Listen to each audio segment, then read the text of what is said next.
আজিকালি সমাজ ব্যৱস্থাত অন্যায় সমৰ্থন কৰা মানুহৰ সংখ্যা কিন্তু দিনক দিনে বৃদ্ধি হৈ গৈ আছে। আপুনি সৎ পথত সৎ কৰ্ম কৰি গ'লেও কিন্তু আপোনাক সমৰ্থন কৰা মানুহৰ সংখ্যা খুব তাকৰ। ন্যায়ৰ ছাপোৰ্টাৰ খুব কম। ন্যায়ৰ বিৰুদ্ধে প্ৰতিবাদ কৰা মানুহৰ সংখ্যা কিন্তু খুব কম। উপায় নাই, সমাজখন এনেকৈ চলি থাকিব।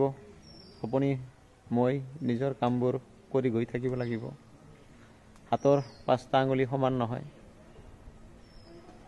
সকলোৰে মানুহৰ চিন্তা একে নহয়। সমাজখনত বেয়া মানুহৰ দপদপনি সদায় বেছি আৰু সৎ পথত সৎ কৰ্ম কৰি যোৱা মানুহৰ সংখ্যা কিন্তু খুব কম।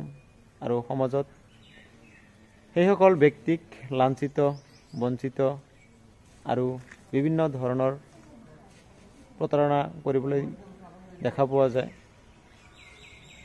সৎ কৰ্মজীৱী মানুহবিলাকৰ ওপৰত অত্যাচাৰ বেছি আৰু এই মানুহখিনিৰ ওপৰত সমৰ্থনৰ সংখ্যাও কিন্তু কম। কিন্তু কি কৰিব, উপায় নাই। আজিকালি নিজৰ ঘৰখনতো বিভিন্ন ধৰণৰ পৰিৱেশ পৰিস্থিতিৰ মোকাবিলা কৰিব লগা হয়। বিসম্বাদ পৰিৱেশৰ সৃষ্টি হয়।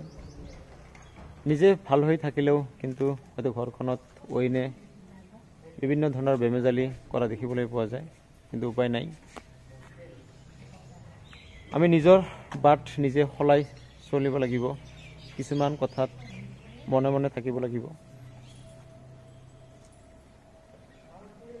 নিজৰ কথা চিন্তা বেছি কৰক।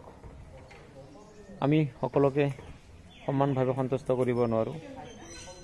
সৃষ্টিকৰ্তায়ো চাগে সকলোকে সমানে সন্তুষ্ট কৰিব নোৱাৰিলে।